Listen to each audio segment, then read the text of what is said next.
Welcome to Kill the Clock. It's October 10th, and we're heading into week 6 of the NFL season. I'm Ravneet, and here with me is Shaheen. How's it going, Shaheen? Hey man, how you doing? Good, good. Excited to see some football again. There were a lot of close games last week, especially in the morning. And then surprisingly, yesterday on Thursday Night Football, there was a close game. Finally, it took 6 weeks, but we finally got a close game on Thursday. What did you think of that game? That was a great game. I'm happy that we finally had a close game because every other game had been a blowout. But yeah, I really liked that game. It was J.J. Watt returned his he had a third touchdown of the season, and it's only week 6, so um, you could make a case that he's the MVP, and he's certainly on his way to being Defensive Player of the Year again. He's just playing lights out football. He was disruptive so often in the game, and I thought actually going into the game that it would be another blowout because the Texans had just come off a really tough overtime loss in the Battle of Texas against uh, the Dallas Cowboys. So I thought that they'd be tired on a short week and that the team with the better quarterback would blow them out. But I was it was good to see that it was only within 5 points. Yeah, Arian Foster was complaining. He was about Thursday night games, and he was saying that he doesn't know anyone who really likes playing on Thursday. But he actually played really, really well. He had over 100 yards and 2 touchdowns, and J.J. Watt was just incredible. An interesting stat is that J.J. Watt has 3 touchdowns in the season, and that's more than LaShawn McCoy and Calvin Johnson. Who would have thought by week 6 that J.J. Watt would have had more touchdowns than those guys? Yeah, that's well. It also, yeah, I'm just so disappointed in those other guys. This has been such a weird year, especially for LaShawn McCoy, and Calvin Johnson's obviously been injured, and I mean there are a lot of other guys. Vernon Davis, he's outscored Vernon Davis, and I mean a lot of other guys that you would think would have more touchdowns at this point, and J.J. Watt is a defensive player that's outscoring them. It's just pretty cool. Yeah, definitely. So, what do you think about Andrew's Luck's success this year? You were telling me yesterday that he made some bad throws that weren't getting recognized, especially by the television analyst. Well, yeah, I thought Phil Simms was laying it on a little thick with his love of Andrew Luck, and I mean, it's fair. I mean, a lot of people like his play, and he's been playing lights out this year.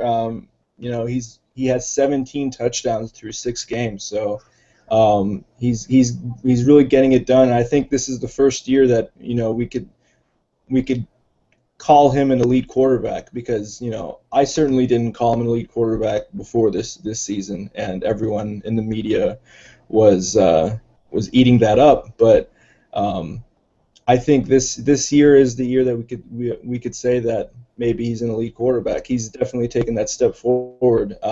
He's got 17 touchdowns, 6 or 7 picks if I'm not mistaken. Um, he's playing great. I think I mean, uh, I don't want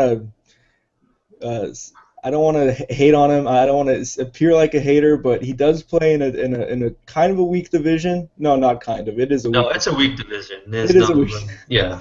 Right. And I mean, in the close games, I've noticed he has to throw a lot to keep his team in the game. So I don't think he's as efficient as some of the elite quarterbacks that we talk about, but he's only 25, 26, right? So he's taking huge steps forward, and I mean, if he's not an elite quarterback still, he's going to get there, and I think he's very close to being one, if he's not already. I mean, the thing with him is I have some issues with his accuracy. There were 5 throws that I charted that could have been picked off last night and weren't, and we'd be singing a different tune about this game if the Texans had capitalized on those terrible throws.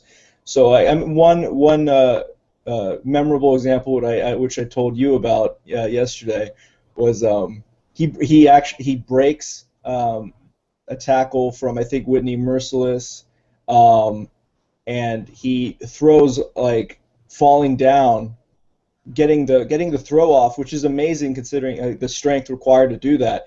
But it was in double coverage and in the DB's hands, and he dropped it. And Phil Simms doesn't talk about how that was a terrible decision. He talks about, wow, Andrew Luck, wow, shaking the pressure off, wow. So just like Ben Roethlisberger, what a strong quarterback, what a quarterback. I'm like, oh my goodness. I Yeah, think, and yeah, there was it's another one that J.J. Watt almost got an interception in the fourth quarter too that Luck kind of underthrew, but um, I mean he was the number one pick. He has a lot of hype to him, so it kind of makes sense to some extent why everyone's kind of in love with him because he's finally living up to that hype. Um, but let's see what happens. Right now, he has my vote for the MVP. What about you? Do you think he's the MVP right now? no, I would say it's Philip Rivers. I think Philip Rivers has played uh, excellent football. I think he's got 12 touchdowns and 2 picks, and he just looks. I mean, San Diego just looks great right now, and they're definitely a contender after beating Seattle and then holding. I know it's just the Jets, but holding them to 0 points. Their defense is no joke either. They're a complete team right now, and I really like what they're doing. And Philip Rivers, who many people wrote him off after having a couple bad years a few years ago, has now has a new coordinator and a new head coach in Mike McCoy who worked with Peyton Manning in the past, so he's good with quarterbacks, and he's totally changed Philip Rivers. Rivers had a great year last year, and he's following that up with a great year this year. And yeah, to me, he's first in MVP voting. But after this J.J. Watt performance, and if J.J. Watt keeps scoring touchdowns and picking people off and getting crazy sacks, and I mean, J.J. Watt was so disruptive in that game. If he could keep up that level of play, he could be MVP, and I would put my vote for him too. Yeah, all those guys are definitely in the discussion. Let's go on to the morning games for Sunday. The first game we're going to talk about is the Patriots at the Bills, and I'm going to go Patriots here after an impressive Monday night victory over Cincinnati on Monday night. I feel like they're not. I feel like they're kind of regaining their form. You know, I don't think they're going to be as good as they were in years past. But that being said, the Bills are starting Kyle Orton, so I feel pretty safe about this pick. Who do you have going in?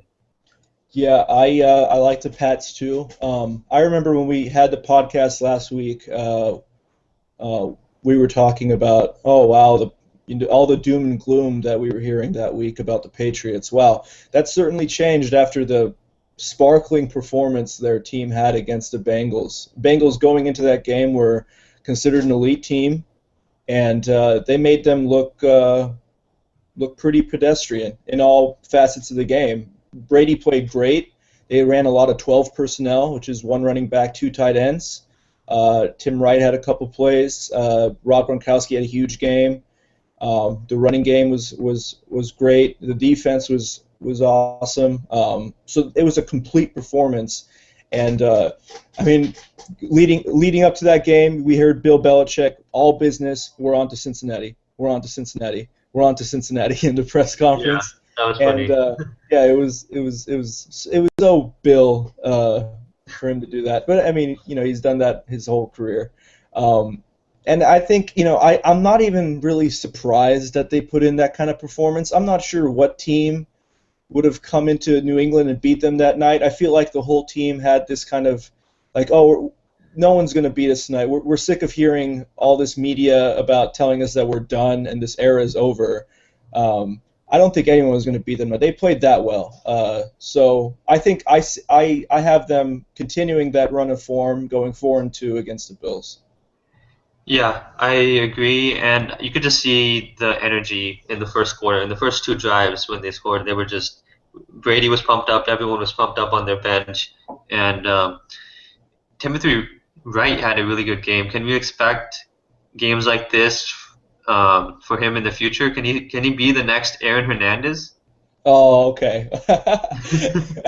Well, that's what a lot of people hope for, especially in fantasy circles. People who pick up Tim Wright thinking, okay, he could be that move tight end, that that joker kind of tight end that they used Aaron Hernandez like. But I don't know. We'll have to see him. We have to see him utilized that way and get a lot of snaps and usage. And I'm not so sure yet. So we'll see against the Bills if they utilize him that way. But he could be, but I hesitate to say that he's going to be like Aaron Hernandez. Yeah, I agree. I would pick him up, but maybe in your fantasy league, but I wouldn't start him if if you have someone else. Um, in the next in the next game, we have the Ravens playing in Tampa Bay. I also expect the away team to win in this game. The Ravens, their defense has been pretty impressive this year, and even though they had the whole Ray Rice situation, they had a bunch of running backs starting for them this year. They still look like a very good team, and Steve Smith is coming out of nowhere, pretty much. No one expected him to do this well, and the Bucks, on the other hand, have a struggling Doug Martin, and yeah, I'm going Ravens over in this game. Yeah, I'm gonna take the Ravens too. I think it'll be maybe closer because the Bucks have been playing well in recent weeks. They put in a really good shift against the Steelers and won that game late. Um, Oh, don't sorry, remind me. sorry, sorry.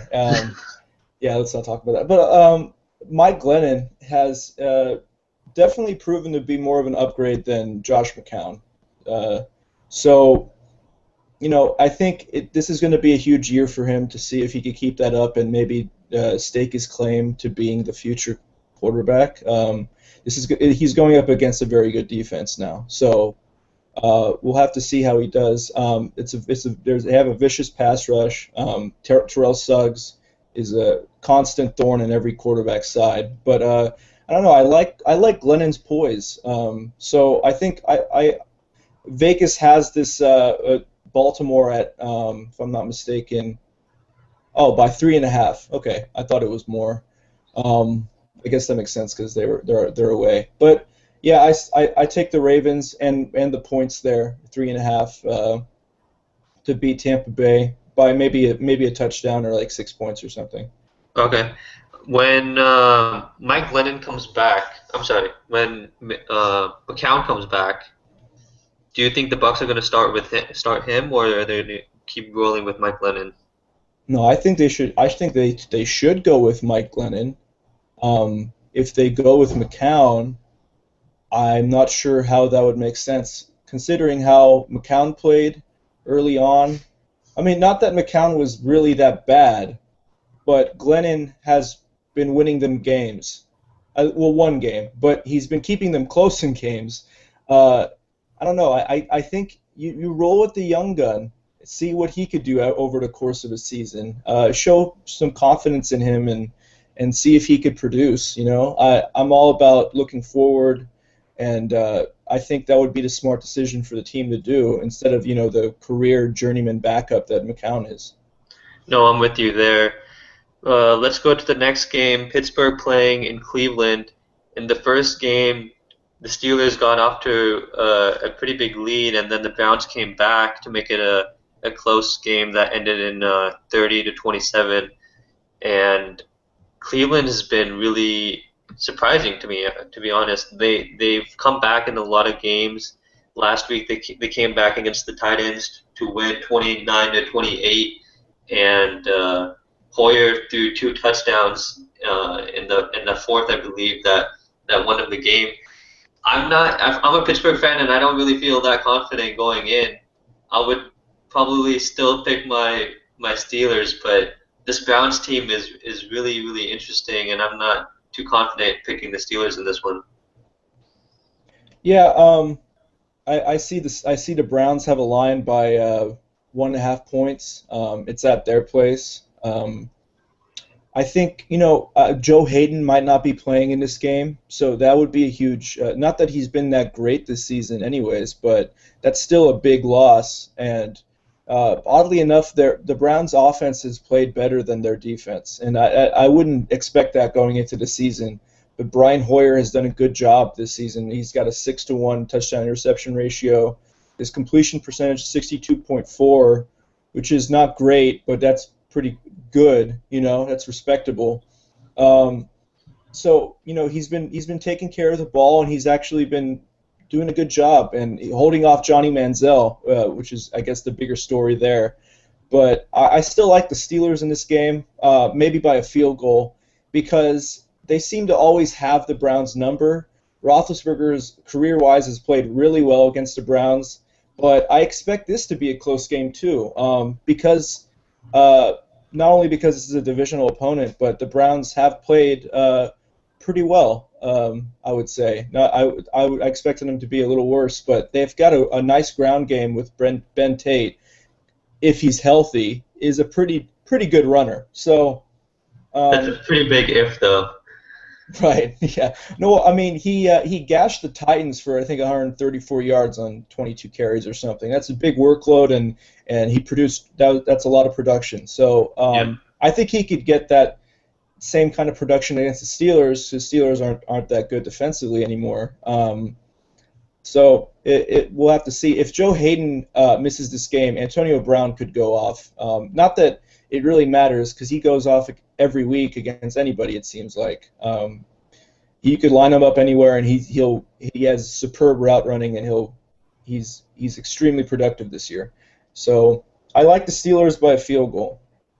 Okay, I could see that happening. I hope that happens.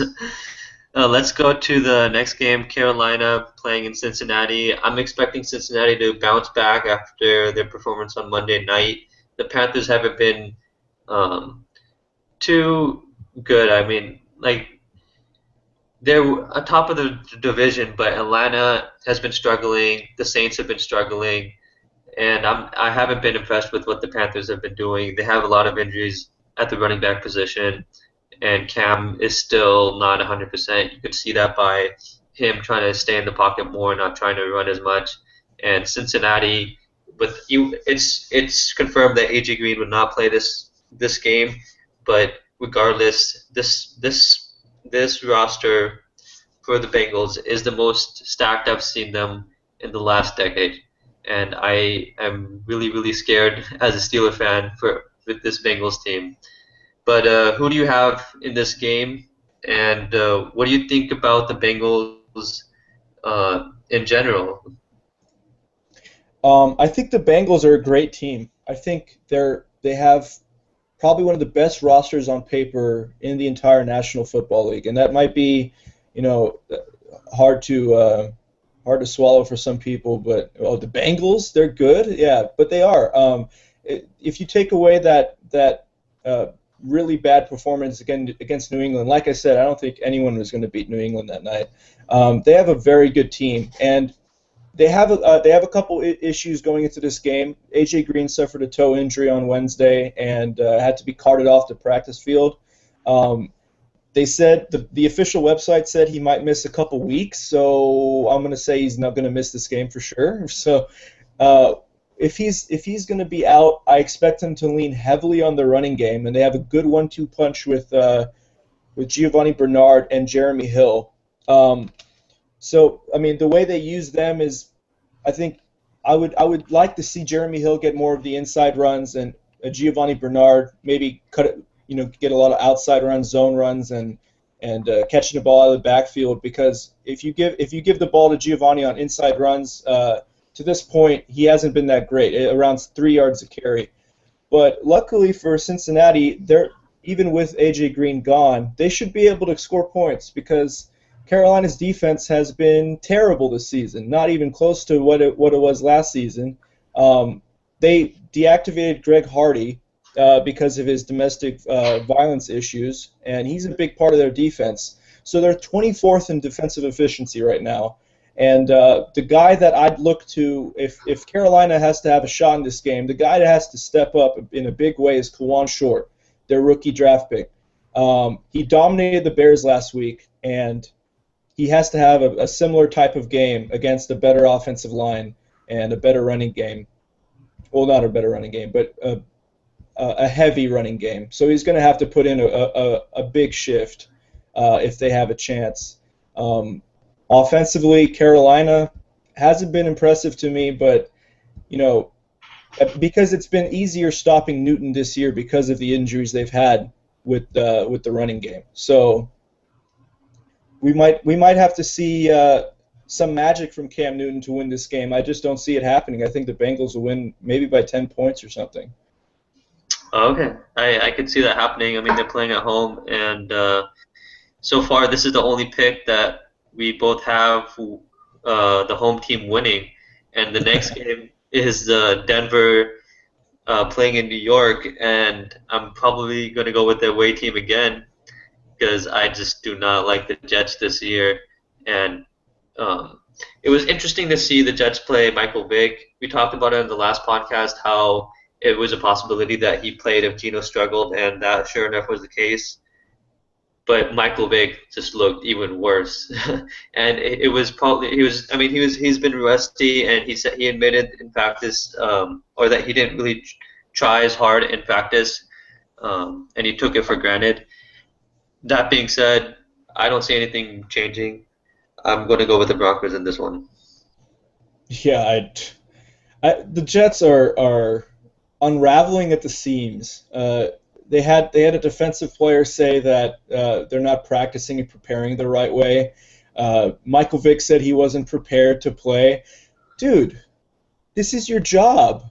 How long have you been in the league? I mean, that's just baffling to me. How could you say that? Oh, I'm not prepared to get in the game? Yeah, What? especially Vic, with all the experience he has, you were that was the last guy you would expect to hear that he wasn't prepared. Yeah, he's been in the league for how long? I mean, as long as I've been watching football. So I don't know. I figured Denver to win by more than two touchdowns. The line right now is 8.5 to Denver. Um, yeah, I expect them to crush that with the way the Jets have been playing. And I mean, Denver's defense is really good too. We were talking about the Chargers shutting out the Jets. Denver's defense is for real too. I mean, they invested heavily in that in the offseason, and they're not too shabby on that side of the ball. So this could be a blowout, and I have no faith in the Jets secondary. I really like their front seven, but Peyton Manning just gets the ball out so quickly that he diffuses pressure like instantly. So it's very hard to get to him, and even though I might see them maybe struggling with their running game because they're running with Ronnie Hillman instead of Monty Ball. Not that Monty Ball was playing that well. Thanks, Rav, for trading him. Anyways, yeah, I mean Denver, I expect them to win by two touchdowns. I mean, I'm not going to watch this game. I expect them to get the job done. I don't know. New York is just unraveling at the seams. I just don't like what's going on. Right. So do you expect Rex Ryan to keep his job after this year? Here's the thing. I really like Rex Ryan. I still think he's a great coach. I just think I really don't think it's his fault. Any of these things that are happening. But like, if I mean, he, if some of your players are saying that they don't feel well prepared, part of right. it does come down to the coaching. Yeah, I agree. But I think this might be the year where they cut ties. But honestly, I think he's still a very good head coach. He's an even better defensive coach. Like if anyone were to hire him as a defensive coordinator, he should probably be the highest paid one. Um, so I'm secretly hoping that they cut him, they fire him, and that the Packers fire Dom Capers and we hire Rex Ryan to be our defensive coordinator and set up a dynasty with a great defense and Aaron Rodgers. Yeah, you would like that. I would I love do that. think I do think Rex Ryan will find a job if he does get fired. So Yeah, oh, absolutely. yeah. So the next game we have we have the Detroit Lions playing in Minnesota. We're hoping Teddy plays. It's all signs are pointing that he will play. Um, I'm gonna say Lions just because their defense has been really good. I know they don't have Johnson for this game. High ankle sprain. He was also claiming that people in the NFL do target injuries that other players have, and that's maybe why he got his ankle hurt again. I don't know, but regardless, I'm going with the Detroit here. Um, who do you have going in this game? And can I ask you another question on Cordero Patterson? What is up with this guy? I just traded for him because I'm a believer, but did I just make a mistake by trading for him? Well, we talked about that trade, and what your question was about Patterson. I still think that was a good trade for you. But Patterson has the kind of talent, and they do have the type of coordinator to scheme uh, for that talent and give him the ball. However, we just haven't seen that. So you talked about how he's not separating from his routes. If he's not separating from his routes, he's not going to get the ball. But Teddy Bridgewater should be playing in this game, so it would be interesting to see. The Lions are banged up in the secondary. I'm going to take the Lions in this one. Sorry, the Vikings in this one. Um, I think it's going to be a close game, and I think Teddy Bridgewater is legit. I know he's only played one game, but I was really high on him coming out. Um, so I think the Lions haven't been that impressive running the ball. They don't have Calvin Johnson.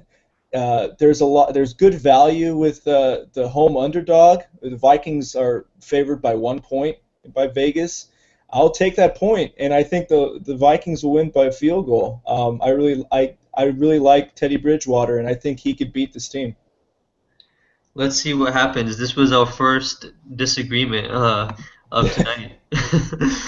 um, but I think we're going to agree on the next game. I'm going to go with your team, the Packers, playing in Miami versus the Dolphins. I know the Dolphins are coming off a bye, and Ryan Tannehill played pretty well against Oakland. But come on, who doesn't play well against Oakland now? Um, and the Packers, I feel like they've regained their mojo.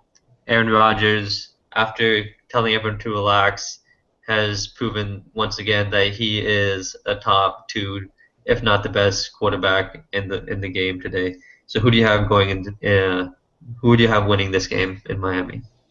Um, I actually really like Miami in this game. You're betting against your own team? No, no. Hear me out. Hear me out. The Packers are coming off of a really non-competitive game, so their head is in the clouds. They won 42-10 or whatever it was. Um, they're going to be tested here. Miami has a pretty good defense, and they have a vicious pass rush. Probably, arguably the best in the league. Cameron Wake is going to give Aaron Rodgers troubles all game. Noshawn Moreno's back, and now they have a really good 1-2 punch between Lamar Miller and Noshawn Moreno, and the Packers are terrible in run defense. This game is also going to be in Miami. It's hot in Miami. It's going to be, the forecast is calling for around 90 degrees and sunny. The Packers do not practice in those kind of temperatures. They're going to get, and then they run a high tempo offense, fast tempo offense and it's going to wear them out throughout the game. So Miami has the advantage in a lot of areas. And here's the other thing: their coach is Joe Philbin, who was the offensive coordinator for the Packers for several seasons. So he knows Aaron Rodgers, and he knows his strengths. Typically, when a coach or a coordinator was with a team and he goes to another team and he plays that team, they do really well. Not like they don't win every game, but I have the stats in front of me. They do pretty well. So my betting instincts are to take Miami in this game. The Dolphins. It looks like they're plus 3.5 points. The Packers minus 3.5. So the line favors the Packers. But I don't know. I think Miami could win this game, and it could be a lot closer than people think. I'm actually really scared right now about the Miami Dolphins. So give me a definite winner here. Who do you have going in? Ah, dang it, Rob. How come? Can you let me be vague? No, that was too vague for me, man. I need a definite answer. I want the fans to know that you are betting against your own team once Yeah. again. You know what? Okay. Okay. I have the Packers winning straight up, but I myself am actually going to bet on the Dolphins because a lot of the principles that I live on in when it comes to sports betting are favoring Miami right now. They have the coach that used to be a coordinator there. The Packers are thinking that they're basically the shit, coming off a really good win. It's going to be hot in Miami, so the forecast favors them. It's at home. They're underdogs at home. I always like betting on home underdogs. I don't know, man. I'm pretty scared about this game. I hope we win. Obviously, I'm a Packers fan, die hard. But I expect this to be a close game because Miami is going to get to Aaron Rodgers, and they're going to unrattle him, and I expect him to maybe throw up interception and change the game. I agree that it's going to be a close game, but the Packers have Aaron Rodgers. That's the end of discussion for me. That's simple. That's simple. Let's go on to the next game. The Jaguars playing in Tennessee against the Titans. This is the game of the week for me. I cannot wait for this. No, I am not excited to see this game at all, to be honest. And let's see what happens. It could be kind of high scoring because both defenses aren't really good. I'm hoping Cecil Shorts is expected to play, but we're not sure about how many snaps he's going to play. That dude's just always hurt. Um, but I didn't even mention this. Pick up Storm Johnson. You've heard it here. I am super high on this guy. Toby Gerhardt did not practice on Friday, I believe, and he is ruled out for the game. So, Shaheen, tell me your views on Storm Johnson and tell me your pick here. I have the Titans probably winning at home in a close one, but um, I'm not confident. Well, all I could say about Storm Johnson is he was Blake Bortles' running back at Central Florida, so they have some chemistry there. Hopefully, he's not very athletic. Like Toby Gerhardt is more athletic than him. Toby Gerhardt's actually really athletic, but again, athleticism doesn't really matter because Toby Gerhardt has sucked up to this point. But I think it should be noted that their offensive line is terrible. The Jacksonville Jaguars are terrible everywhere. Um, so I think if they want to win this game, Blake Bortles has to play really well and show why they spent the third overall selection on him. He could have a big game here, but I'm going to go with the Titans. It could be a close game because both these teams suck. You couldn't pay me to bet on this game. I just I don't bet on bad teams playing bad teams. I'm probably not going to watch this game. I'm sorry if I'm pissing off any Titans or Jaguars fans, but both teams are just poisonous right now. No, I definitely agree with you. There's not much else to talk about in this game, so let's just move on. San Diego playing in Oakland. They've been unrelated to the actual game. There've been a lot of talks about the Raiders moving to Los Angeles. The mayor of Los Angeles said that there would definitely be a team in NFL team playing in Los Angeles in the next year. Could it be the Raiders? Could it be the Rams? We'll see. But back to the game, I just feel like the Chargers are going to win this easily. They're a contender. Philip Rivers is the most has been the most impressive this year than any other year he's played, and he's been the most efficient quarterback thus far this year. So I have the Chargers easily. So Shaheen, tell me who do you have going in? I hope it's not the Raiders. And what's your opinion on this Raiders to LA talk? Oh, dude, we've been hearing that for so long. I have no idea.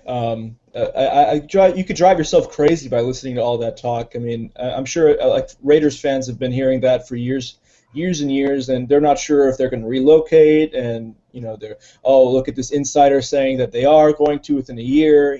I just don't know. You could drive yourself crazy with that stuff. If it happens, it happens. Jacksonville is also really likely to go to Los Angeles and relocate. So we could have a Los Angeles Jaguars, and hopefully that would be better than the Jacksonville Jaguars. So they might be thinking about.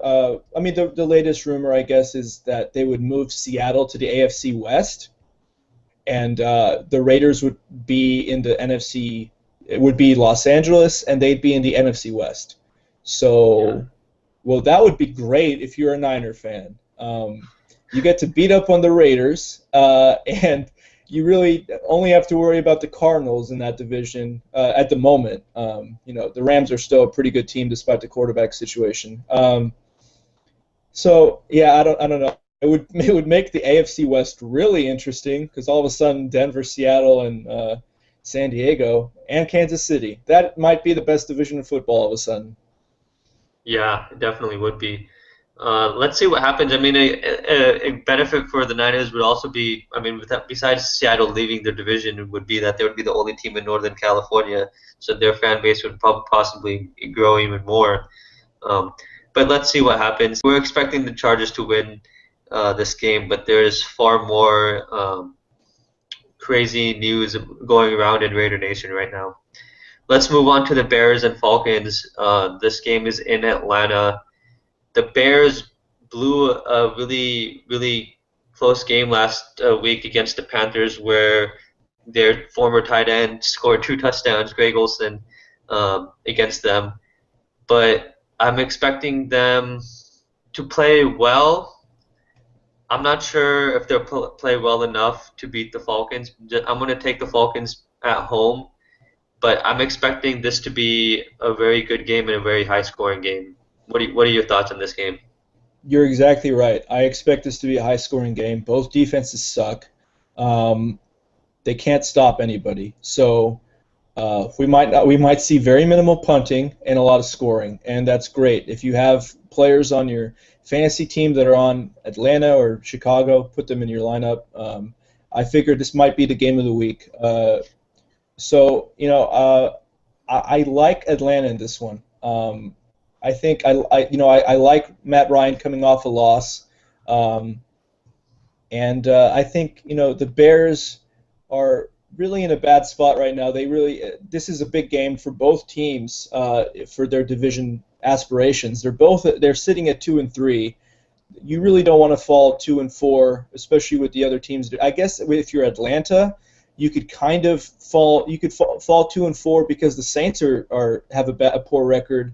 And Carolina could lose to Cincinnati, and that division could be in total flux if you're from the NFC South. The Bears, they really can't afford to because right now they're definitely third in that division behind the Packers and Lions, and it would not be a good start for them to the season to fall 2-4 and have to basically claw their way up with a bad defense. That's just putting more pressure on Jay Cutler to win games, and that means more turnovers. So I like the Falcons in this one. It could be a pretty close game. I expect touchdowns on touchdowns. Yeah, I do too. And Roddy White's been kind of disappointing this year. I'm kind of wondering what your thoughts on Roddy White. Julio Jones has been just dominating in that receiving corps. So can we expect a bounce back game from White? I think at this point he might be a better real player than a fantasy player because when you watch the Falcons offense, Roddy White is excellent over the middle, catching in traffic. That's what he's made his career on. He makes huge grabs on third down, and he's got great hands. He's very strong. But we want to know if he could score touchdowns. And right now, Julio Jones is the man, and he's scoring everything. He's I think he's had like 80 yards every game this season or a touchdown. He's just been phenomenal. He's a top three locked in wideout for the rest of the season, in my opinion. Um, but Roddy White, it might just be the case where he's better in real life than fantasy this year, which I think has always been the case. But in a game like this, we could see him maybe score a touchdown and get a lot of yards. Just because Chicago is just that bad defensively. Yeah, I'm expecting him to have a bounce back game for sure in this game. So we have the Cowboys playing in Seattle. And Ooh. the Cowboys have been very, very impressive. They're 4-1. They're atop of their division.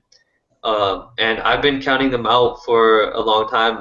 Last week on the podcast, I said that they were going to finish 8-8, and I'm not too confident anymore. Um, I'm sorry, they're tied with the Eagles in their division at 4-1. Mhm. But that being said, I'm going to go with Seattle in this one. Playing at home, I don't think the Cowboys defense can stop Seattle and Russell Wilson after that amazing performance on Monday night. And he, by the way, saved my fantasy team. I was down by 30 points, and he brought them back. So I'm going with Seattle in this game. I'm not. I'm pretty confident about that. Who do you have going in? Yeah, you know what? Vegas is not showing any love to the Cowboys. They're 4-1 right now, and the Seahawks are favored by 7.5 points. And I think it's fair because Seattle has not lost at home in the last couple of years to any team except Arizona. I think they're Yeah, I think they're 18-1 under Carroll at home, which is just phenomenal. yeah, Um, so I expect the Seattle to win, and I expect them to kind of murk them. I think this is the week where everyone's like, oh, okay, they're not really contenders. All right, everyone could fall back in place. The world is revolving as it should be. You know, yeah. it's everyone's saying Dallas are contenders. I'll tell you what, if they do win this game, then wow, they beat Seattle at home. Yeah, you're contenders to me. Um, this is a statement game for Dallas, and they really need to step up. However, whenever there has always been a statement game for Dallas in recent years, they've either gotten murked or just been woefully disappointing and lose at the very end of the game or something. It's very funny for everybody. I expect this to be a murk. I expect the Seattle to destroy them. And I'm actually saying this will be a blowout. Yeah. Yeah. And it might seem like I'm disrespecting Dallas, but I think Seattle might feel a little disrespected because they've been hearing about Dallas so much and how well they've been doing. And Seattle takes everything to heart. You got people like Richard Sherman and Earl Thomas talking about, wow, they think they're so good. They're gonna hit them in the mouth. And I think the fun thing to watch would be to see their pass rush against Dallas's O-line. It's going to be a great battle in the trenches all game. That's what I'm really excited about. Can DeMarco Murray sustain something on the ground against this defense? Can Tony Romo throw against this defense? Seattle is just firing all cylinders right now, and I don't expect Russell Wilson to turn the ball over because he doesn't do that.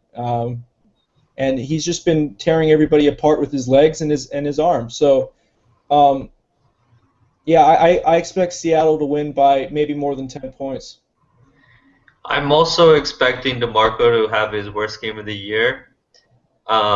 Just because Seattle's run defense has been pretty good so far, and they held Alfred Morris to under 50 yards last week.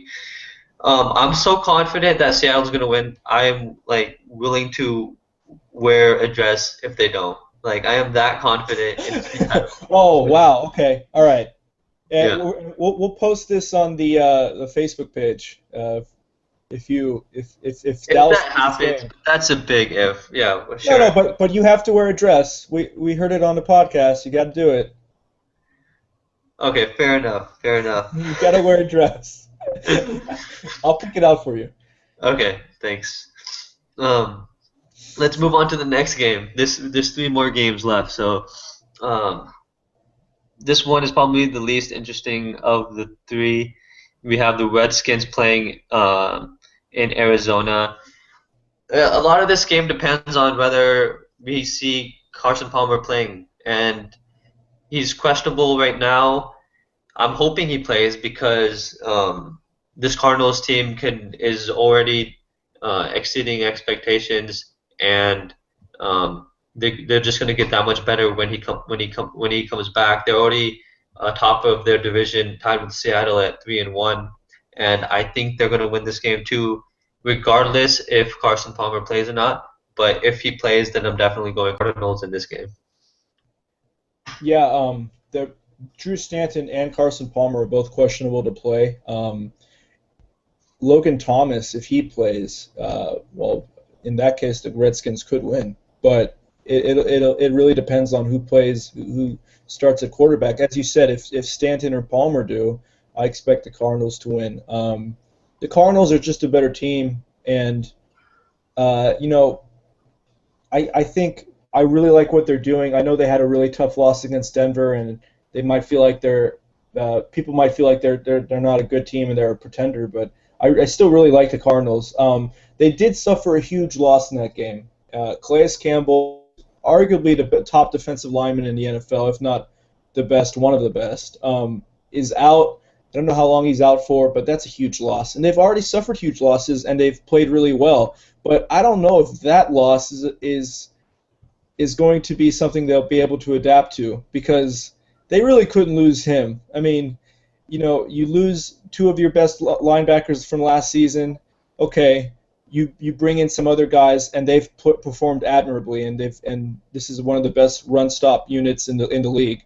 But Calais Campbell does so much for them up front that it's going to be his loss is going to be pronounced. It's going to you'll see it affecting their defense.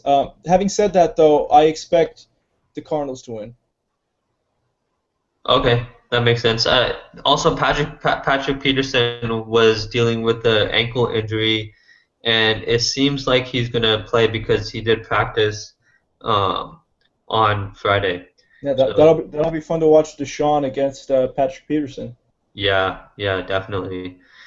Sunday Night Football, we have a good game here. We have the New York Giants playing in Philadelphia, a divisional game. This is going to be good. The Giants are playing a lot better this year, and the Eagles have kind of gotten lucky in some games thanks to their defense and special teams. um, so I'm actually going to go with their away team here. I'm going with the Giants. Odell Beckham Jr. is back, and he got a touchdown and 44 yards in his first game. He looks really good, and Eli looks like he's back on track. And Philadelphia's defense has not been very impressive, though I am starting them in a fantasy league, but that's another story. But I'm going to go with the Giants here. Shane, your thoughts? Yeah, we haven't disagreed on anything. I'm going with the Giants too. I actually think they're the better team. I think that they've taken huge strides with this new coordinator, Ben McAdoo, and their offense looks great. Eli looks great. They have Odell Beckham now, who played his first, as you said, he had a great game.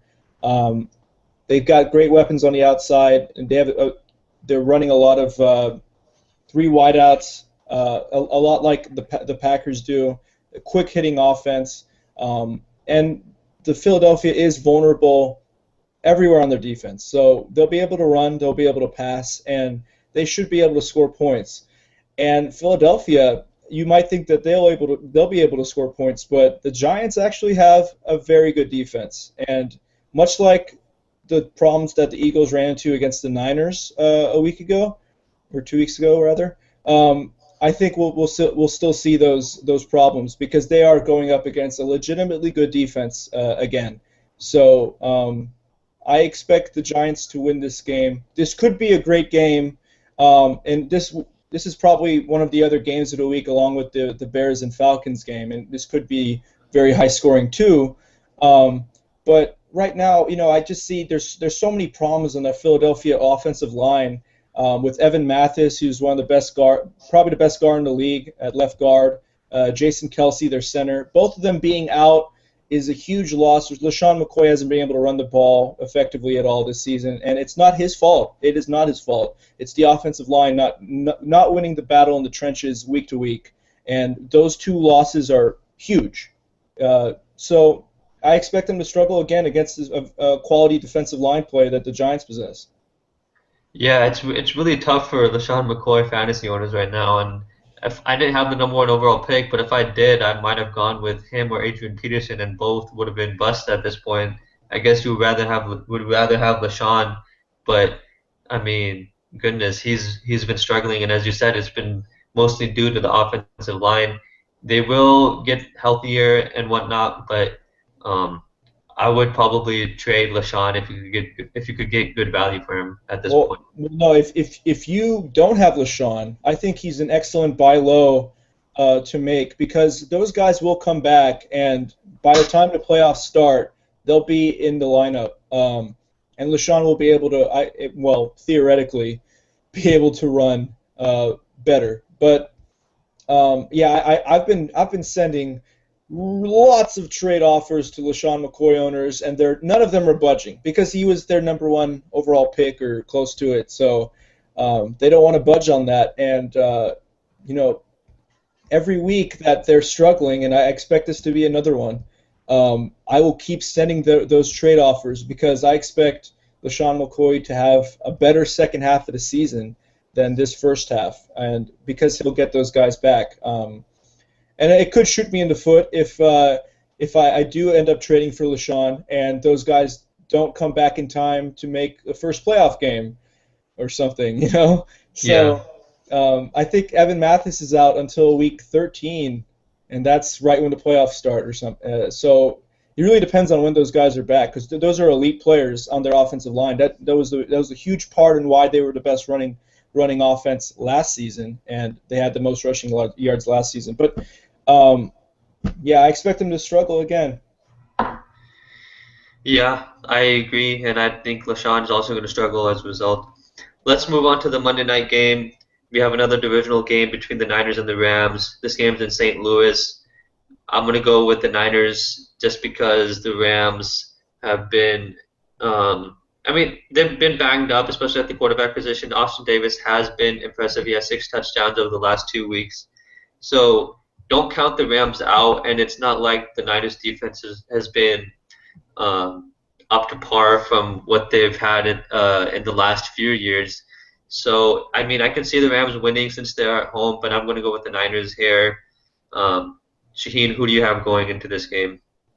I have the Niners. I don't think Colin Kaepernick will have to do much in this game in terms of passing the ball because they'll be able to run the ball effectively against this Rams unit. They're 20th in yards per carry. So Frank Gore, I expect to have a big game and a very steady performance running the ball throughout the game.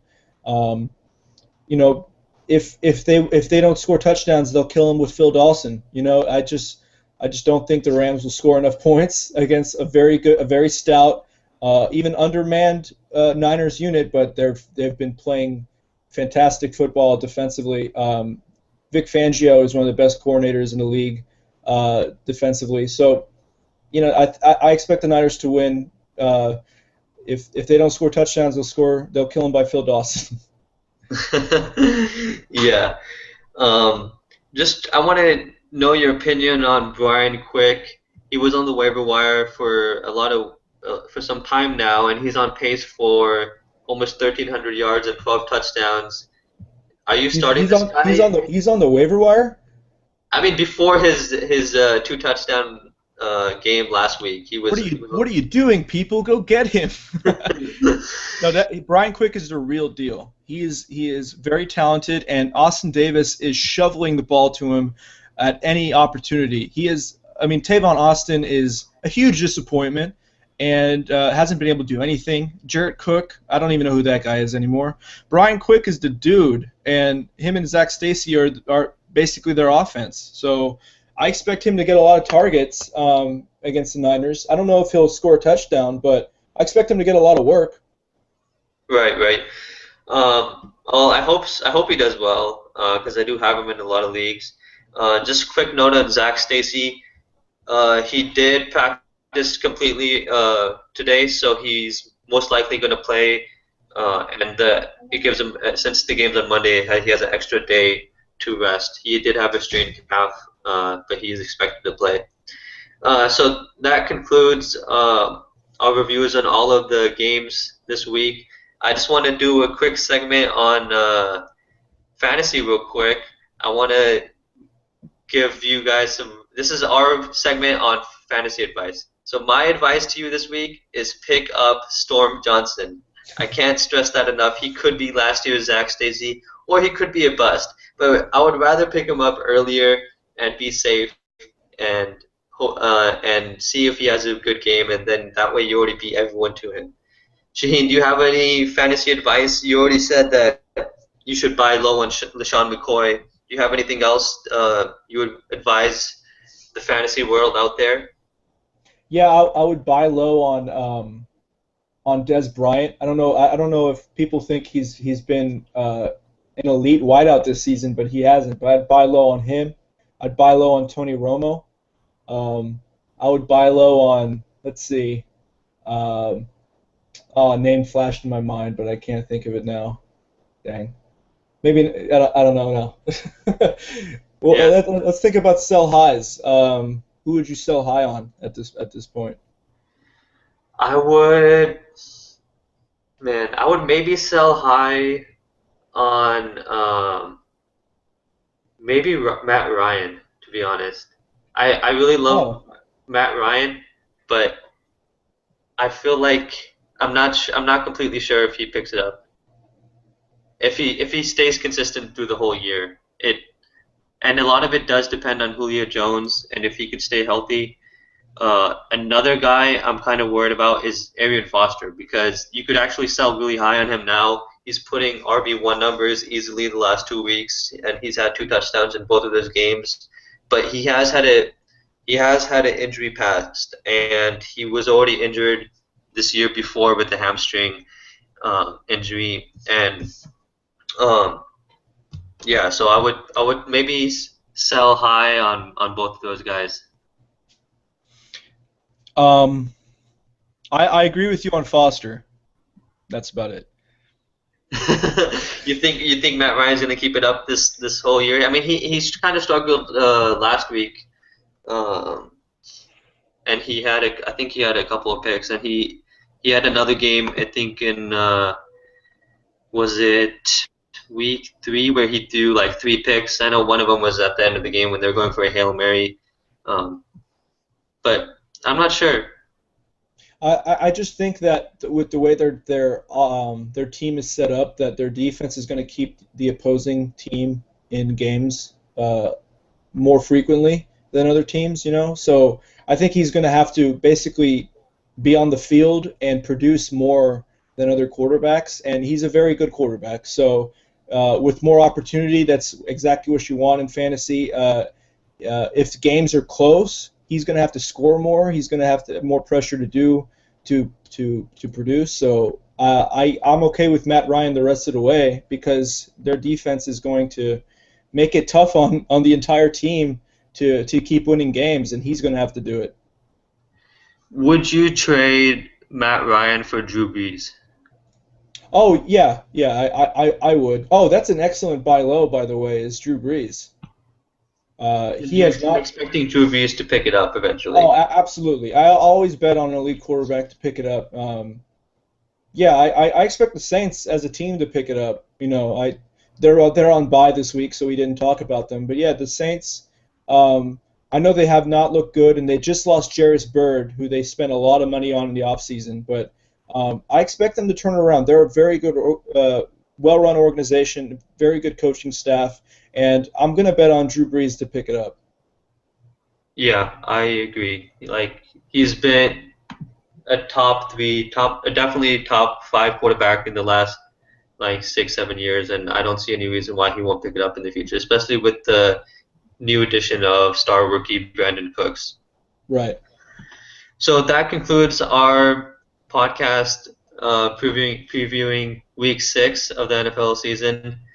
We hope you enjoyed it. Send us your NFL questions or fantasy questions at ktheclock at gmail.com. And we'll see you next time. Peace.